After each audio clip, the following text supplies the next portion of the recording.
The one omega-3 that rebuilds your brain, and it's not fish oil. For over 200 years, doctors use another type of omega-3 for conditions like tuberculosis, rickets, which is a disease in children where their bones become very, very soft. They use it for deadly infections and even wound healing. So what was this omega-3 that they used for a very long time? Cod liver oil. If you look in one of these older medical books from 1926, this is the United States Dispensary, 75% of the remedies that were used back in 1926 were natural. And a very popular remedy, and this was before antibiotics, was cod liver oil. It's not just that it has omega-3, and not just that it's loaded with vitamin A and vitamin D, whereas fish oil does not have those two vitamins. So let's go through the 7 unique benefits. Number 1, cod liver oil matches the brain. What do I mean by that? If we dissect the key omega-3 fatty acids in cod liver oil, we have DHA, and then we have EPA. Those ratios in cod liver oil are very close to your brain's omega-3 fatty acids. And fish oil has a completely different ratio. Normal processed fish oil that you would buy at the store is really heavy in EPA and very low in DHA. Yes, it might help you with inflammation, but cod liver oil is much, much better for your brain, for your eye, for your mitochondria, and the immune system. Simply from the viewpoint of this ratio, heavy DHA. What is DHA? DHA is one of the really important structural fats of your brain. A good portion of your brain is made from DHA. It incorporates or fuses into the membranes. They allow the nervous system to work, the brain cells to communicate. They allow the energy factory, the mitochondria, to have this membrane so it can make energy. So the DHA in cod liver oil helps the structural integrity of your brain, the eye, the immune system, as well as the mitochondria. All right, now let's get into number 2. This is pretty wild. Alkyl glycerol. It's something in cod liver oil that is not in fish oil. That is probably why it helped people with TB and get over infections and even wound healing way back in the day. It's naturally present in your bone marrow. It's naturally in breast milk. And I look at it as this X factor for your immune system because it helps to regulate the immune system. It helps to make more antibodies, and so you can fight infections. It also is important in making immune cells. Now, let's move to number 3. I'm talking about seed oils that compete with the key fats in cod liver oil as well as in fish oil. Seed oils are omega-6. Cod liver oil has omega-3. Seed oils tend to be more pro-inflammatory, and cod liver oil and fish oil are more anti-inflammatory. The omega-6 and the omega-3 compete. Now, why is that significant? Well, number 1, an average American consumes between 20 to 25% of all of their calories from seed oils. And so that's a tremendous amount of omega-6 fatty acids that are going on our bodies. So the big question is, where is it going and what is it doing in our bodies? Are we burning it as fuel? No, we're not.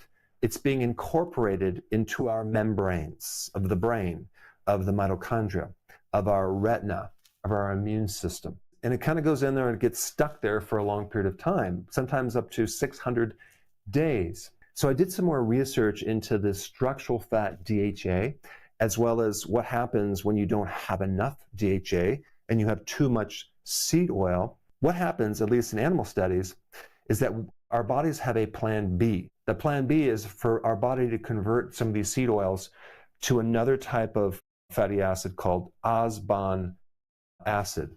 And so then this fatty acid acts like DHA. The problem is it doesn't even come close to all the benefits that DHA gives you. The ability for your neurons to work so you can have memory and cognitive function. And so you can go out and get a test on this fatty acid to see if this is very high. But the problem is there's not a lot of human adult studies on this particular acid. A much better test to determine what's going on deep in your cells is called RBC, red blood cell, linoleic acid percentage. That test will be really great to tell you how many seed oils are kind of locked in your body. And I would also recommend getting an RBC, red blood cell, DHA percentage test, because that's going to tell you if you have the good fat in your cells. You might be able to find a home test that you can actually take a blood spot and then send it in. I'm not sure. But with number 3, we have 2 problems. Number 1, most people don't consume enough omega-3 fatty acids. And number 2, they're consuming too many of the wrong fats, these right here, that then block the absorption of the good fats. Let's go to number 4, cardiolipin. And basically it just helps you make energy. But guess what? Cardiolipin is dependent on DHA. And if you don't have DHA, then this battery leaks, okay? So we have a leaky battery, it can't make energy, you start getting tired, you start having problems with your mitochondria. Now let's roll right into number 5, coenzyme Q10. You probably heard of that before. That's good for the heart, right? Cod liver oil also has another thing called phospholipids, which also help this mitochondrial battery. Number 4 and 5 are necessary building blocks to help you make more energy because they're very key essentials in the mitochondria. And so this is another reason why fish oil can't even come close to what cod liver oil can do. Because one really amazing thing about cod liver oil is that over time it's going to help you get more energy, especially if you stop consuming seed oils, so you can start to replace the seed oils, which, by the way, do take a couple years to completely get those out of the system. Number 6, your gut immune system. I'm talking about the gut lining. There are certain things in cod liver oil that can help prevent leaky gut.